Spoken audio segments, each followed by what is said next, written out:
كلنا بنغلط، وطبيعي ان الغلطات بتكون في بداية اي مهنة، والسينما مهنة زيها زي غيرها. عشان كده الخطأ وارد، ودي شوية نصايح تحاول تمشي عليها. اكيد نسبة الخطأ هتقل في فيلمك اللي انت حطيت فيه جهد وتفكير ويمكن فلوس كمان. النصيحة التالتة: السينما لغة صورة.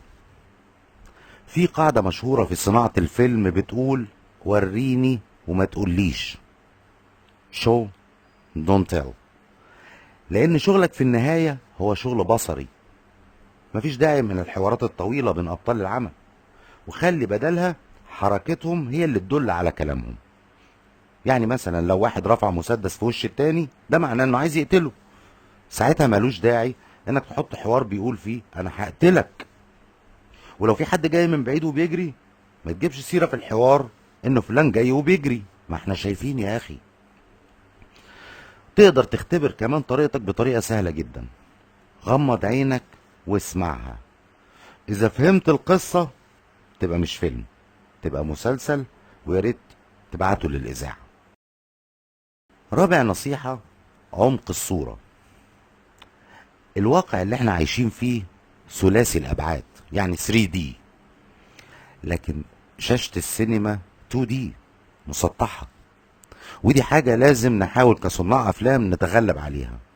إزاي؟ بإننا نعمل عمق في الصورة، ديبث. وعشان نعمل عمق سينمائي خلال التصوير، خد بالك من النصايح دي.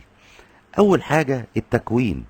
حاول دايما يكون عندك في كل لقطة عنصر في مقدمة الكادر اللي هي الفور جراوند، وعنصر في منتصف الكادر في الميد جراوند، وعنصر في الباك جراوند في الخلفية. كده هتخلي الكادر مجسم بالنسبة للمشاهد كأنه 3D. ده غير انك تقدر طبعا توظف العناصر دي عشان توصل رسائل بشكل غير مباشر للمشاهد. فمثلا البطل واقف في منتصف الكادر في الميد جراوند، ورا منه ساعة في الباك جراوند، ساعة كبيرة تدينا احساس بأهمية الوقت، ومسدس في مقدمة الكادر لإعطاء الإحساس بالخطورة.